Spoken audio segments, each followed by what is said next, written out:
Algunas veces se han preguntado por qué carajos lanzaron la bomba atómica a Japón, o por qué lanzaron dos bombas hacia Japón, o me imagino que también se han de estar preguntando por qué lanzaron bombas a Japón, sabiendo que ya estaban más que derrotados. Hoy vamos a hablar sobre el motivo por qué los Estados Unidos lanzaron estas bombas atómicas hacia Japón. Así que comencemos. Primero que nada debemos entender que la guerra en el Pacífico se estaba dando de otro modo, pero los enemigos de cada bando eran los mismos, es decir, el eje contra los aliados y soviéticos, y asimismo los aliados y soviéticos contra el eje. Debemos entender que en la Segunda Guerra Mundial se requerían de muchos hombres, de muchas provisiones, de muchos equipamientos, lo que son armas, comida, raciones, que tenían que transportarse a cada hora. Las pérdidas humanas, las pérdidas que se daban en cada combate, en cada batalla, dejaba un coste tremendo para cualquier bando que entraba en una guerra, por lo cual los dos bandos en cada ejército pensaban en una guerra con armas más eficaces y que no disponían de métodos que sacrifiquen a tantas vidas. Podríamos decirle una guerra más barata pero más brutal.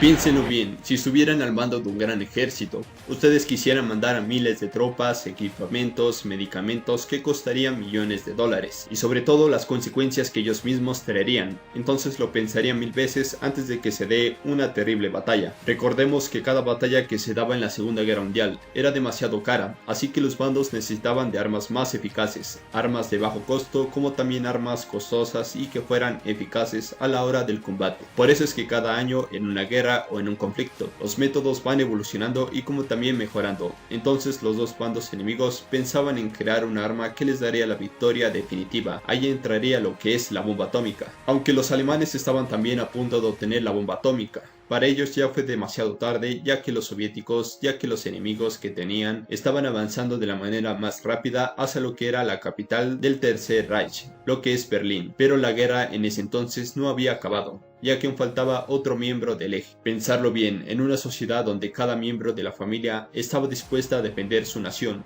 su país a toda costa. La verdad que iba a ser bastante difícil terminar un conflicto de la manera más rápida y sencilla. Terminar la guerra dialogando. Esto iba a ser muy difícil, la moral de los japoneses seguía intacta, el principal desafío seguía estando en el Pacífico, los japoneses aún seguían resistiendo a pesar de las condiciones en las que se encontraban. Debemos entender que el 8 de mayo de 1945 Alemania anunció la rendición y 3 meses de esto los soviéticos entraron en combate contra Japón, la única potencia del eje en ese entonces. Conscientes de su situación, los japoneses buscaron mantener la tregua con los soviéticos y extender un pacto. Mientras tanto, los estadounidenses continuaban desarrollando el proyecto Manhattan, lo que es la bomba atómica.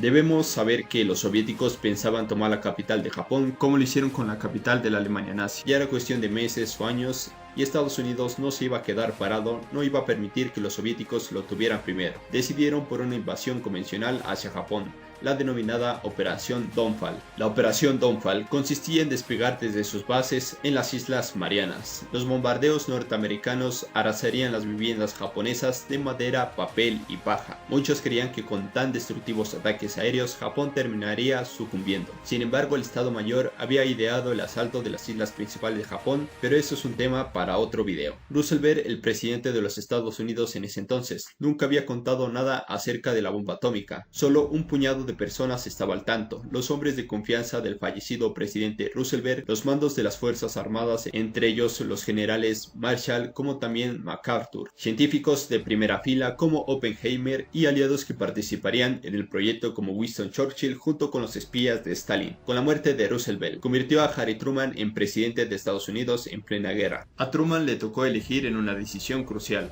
seguir con los planes de su antecesor y lanzar la bomba atómica o invadir Japón. Eran opciones muy complejas. Truman, debido a las consecuencias que tenían los japoneses y la moral bastante alta de todos sus ciudadanos, Truman no lo pensó dos veces y optó por la bomba atómica. El nuevo presidente asumió las decisiones de Roosevelt en todo lo relativo a la bomba. Una de ellas fue la autonomía con la que funcionaba el proyecto Manhattan. Con el general Leslie Groves, un hombre aferrado a un esquema sencillo, seguiría haciendo lo que creyera conveniente para complementar la misión que se le había encomendado 4 años atrás, es decir, construir un arma y ganar la guerra. Truman confió en los dictados de un comité más centrado en cuestiones prácticas que éticas. Después de pasar años librando una lucha cruel, tanto militares como civiles en la guerra en el Pacífico daban por sentado que la guerra se emplearía como fuese más efectiva. El comité aprobó el uso de la bomba contra ciudades japonesas. y se lo comunicaron al presidente Truman. El presidente, al enterarse de esto, estuvo más que de acuerdo. El ejército de los Estados Unidos y demás aliados seguían manejando escenarios convencionales para derrotar a Japón. Algunos pensaban que los bombardeos aéreos y el bloqueo naval bastarían y la invasión seguía sobre la mesa. Truman se reunió con el Estado Mayor Conjunto para tratar el desembarco en Kyushu, una isla de Japón. El general Marshall le comunicó los efectivos necesarios para la llamada Operación Olympic y una estimación de 40.000 bajas. Como le pareció asumible, acordaron continuar y se fijó el 1 de noviembre de 1945 como el día X, con toda esa información en la cabeza, en una reunión en donde estaban Churchill y Stalin. Truman recibió una noticia que le permitiría afrontar el encuentro con una seguridad que antes no sentía. Groves en ese entonces le anunciaba la explosión de la primera bomba atómica en el desierto de Nuevo México, además de reforzar su posición y su autoestima con la colaboración de los soviéticos en el Pacífico. Truman le habla a Stalin sin entrar en detalles de un arma revolucionaria. Stalin, sabiendo que ya tenía espías que ya sabían de la bomba atómica, disimulando que se había sorprendido, Stalin, a través de los diálogos, ordenó acelerar los preparativos para atacar a Japón. Estados Unidos, pensándolo dos veces y ver que las cifras iban a tener mucho impacto si se daba lo que era la bomba atómica o una invasión. Si los aliados optaban por la invasión, las cifras de bajas iniciales previstas para Olympic se quedaban pequeñas y la estimación de muertos saltó de 40.000 a 500.000. Truman, al ver estas consecuencias, entregó una nota que indicaba que la bomba debía lanzarse en cuanto estuviera lista. Mientras tanto, en Japón, en Tokio, no sabían nada del proyecto Manhattan, pero sí que tenían la guerra perdida.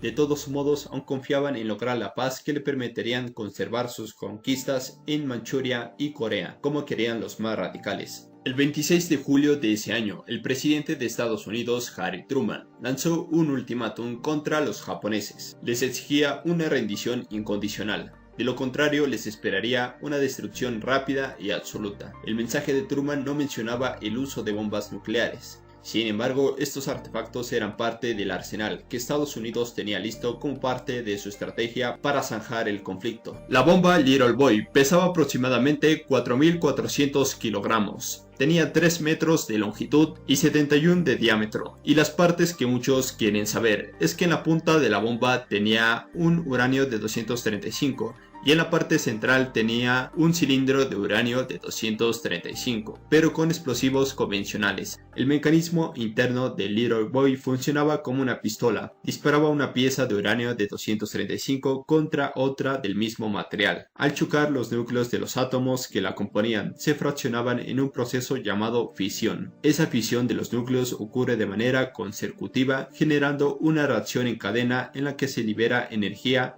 y finalmente desata la explosión. El Little Boy llevaba una carga de 64 kilos de uranio 235, de los que se calcula que solo se fisionó cerca del 1.4%, es decir, solo el 1% de lo que había en total. Aún así, la explosión tuvo toda la fuerza equivalente a 15.000 toneladas de TNT. Como referencia, tan solo un kilo de TNT puede ser suficiente para destruir un automóvil o una casa. El 16 de julio de 1945, Estados Unidos había ensayado con éxito la bomba Trinity, la primera arma nuclear que se detonaba en el mundo. Tan pronto supieron que la bomba nuclear funcionaría, se asumió que la usarían. La discusión entre los militares no era si lo usarían, la pregunta era cómo la van a usar, y la forma más efectiva de usarla sería en un lugar que llevaría a la rendición de Japón. Las razones que llevaron a Estados Unidos a lanzar las bombas atómicas sobre Hiroshima y Nagasaki aún son objeto de debate, pero las consecuencias son evidentes hasta el día de hoy.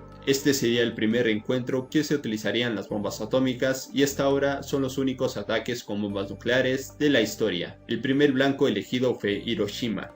La ciudad no había sido bombardeada antes, así que era un buen lugar para notar los efectos de la bomba, además de que ya habían sido bombardeados lo que es Tokio y algunas ciudades importantes, además de que Hiroshima era la sede de una base militar. El primer bombardeo en lanzar la primera bomba atómica hacia Japón era un bombardeo B-29 apodado el Enola Gay, pilotado por el coronel Paul Tibbett. Sobrevolaba Hiroshima a unos 9.5 kilómetros de altura cuando liberó la bomba Little Boy, que explotó en el aire. a unos 600 metros del suelo de Hiroshima. Debemos entender que si la bomba quería tener impacto en Japón, tenían que lanzarlo en una zona que fuera muy significante para la población de ese lugar, y sobre todo que esté bien despejada. Por eso se había elegido a Hiroshima. Ya a las 8:14 era un día soleado bastante despejado.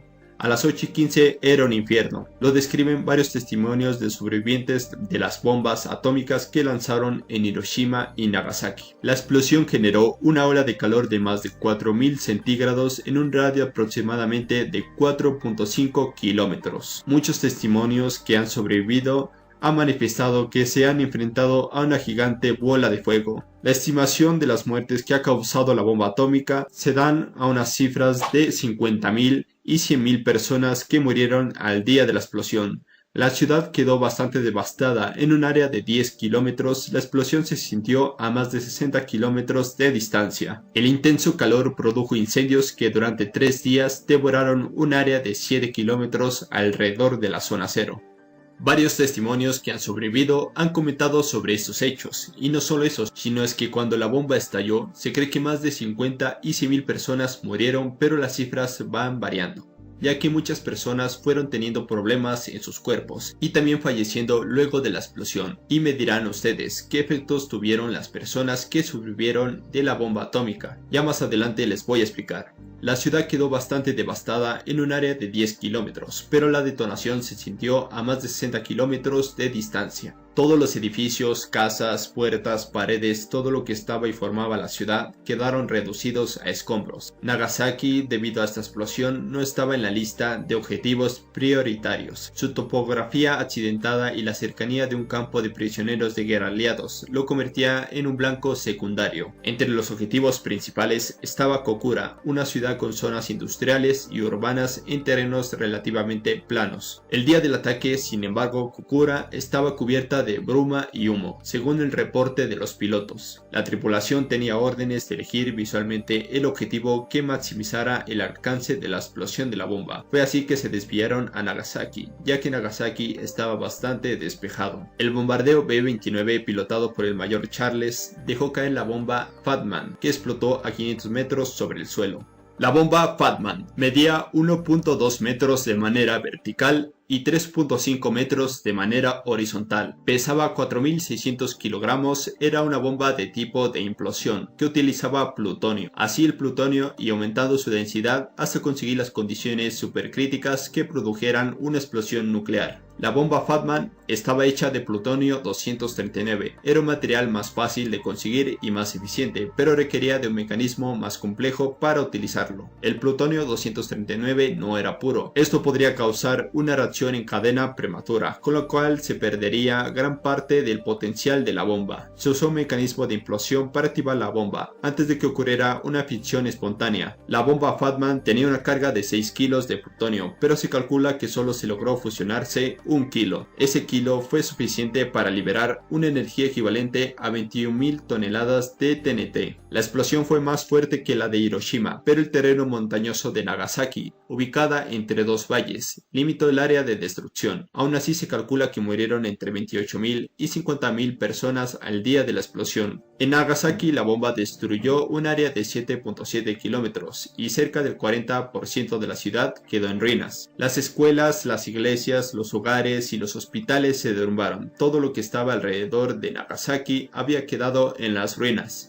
El lugar se había convertido en un mar de fuego. Era el infierno y cuerpos quemados desde edificios derrumbados, personas quienes se les caían las extrañas, personas quienes querían ayuda, un poco de agua, no pudieron sobrevivir. No existen cifras definidas de cuántas personas murieron a causa de los bombardeos, ya sea por la explosión inmediata o en los meses siguientes debido a las heridas y los efectos de la radiación. Los cálculos más conservadores estiman que para diciembre de 1945 unas 100.000 personas habían muerto en ambas ciudades. Otros estudios afirman que la cifra total de víctimas en 1945 a finales de ese año pudo ser más de 200.000 personas. Con el tiempo, algunas personas desarrollaron cataratas y tumores malignos en los 5 años posteriores a los ataques. Entre los habitantes de Hiroshima y Nagasaki, aumentaron drásticamente los casos de leucemia. 10 años después de los bombardeos, muchos sobrevivientes desarrollaron cáncer de tiroides, de seno y de pulmón a una tasa superior a la normal. Los efectos que las personas tienen por la radiación de la bomba atómica. Muchas personas han sufrido lo que son cataratas. Esto es debido a lo que está en la cara, en los ojos, y también van a tener lo que es pérdida de pelo. Van a tener cáncer de pulmón, esto ya dependiendo del tiempo y las razones en las que se den. Muchas mujeres van a tener lo que es el cáncer de seno, cáncer de tiroides y también van a padecer de leucemia. Además, la salud mental de los hibakusha. Y me preguntarán, ¿qué son los hibakusha? Básicamente son las personas que han sufrido de los bombardeos como también de las bombas atómicas. A ellos también se les vio afectada por haber presenciado un acto tan atroz, haber perdido a seres queridos y por el miedo a desarrollar enfermedades por causa de la radiación. Algunos de ellos viven condenados a estar confiscados en un hospital. Muchos sufrieron discriminación por su aspecto físico y por la creencia de que acarreaban enfermedades. Otros vivieron con un sentimiento de culpa por no haber podido salvar a sus seres queridos. Hoy Hiroshima y Nagasaki son importantes ciudades industriales y comerciales. Ambas tienen plazas y museos donde rinden homenajes a las víctimas. Los hibakusha que aún viven y rondan los 80 años. Algunos se convirtieron en activistas en contra de las armas nucleares y compartieron sus historias como una manera de recordar los horrores de la guerra. La devastación que causaron las bombas atómicas en Hiroshima y Nagasaki desataron hasta hoy un intenso debate sobre si fue necesario un ataque de tal magnitud como se ha dado contra la población civil. Desde entonces ningún otro país se ha atrevido a usar la bomba atómica en un conflicto armado. En Tokio hubo un desconcierto total en esos años. En 1945 la división en el gobierno entre los dispuestos a aceptar una rendición y fueron incapaces de llegar a un acuerdo. Apelaron al emperador. Hirohito, que nunca se había opuesto a los militares, esta vez comunicó su deseo de iniciar las gestiones oportunas para poner fin a la guerra. Algunos militares japoneses prefirieron suicidarse antes que soportar la vergüenza de escuchar las humillaciones de las palabras del emperador. Ahora es turno para ustedes. ¿Creen que en verdad fue necesario el uso de las bombas atómicas? ¿Creen que en verdad Japón merecía lanzarles las bombas atómicas? Déjanos en la caja de los comentarios. Y bueno, esto sería todo. En verdad, si les gustó, no olviden dejar su me gusta y suscribirse al canal. Esto me ayuda bastante para seguir mejorando y seguir subiendo videos de mejor contenido. Espero que les haya gustado y nos vemos hasta la próxima.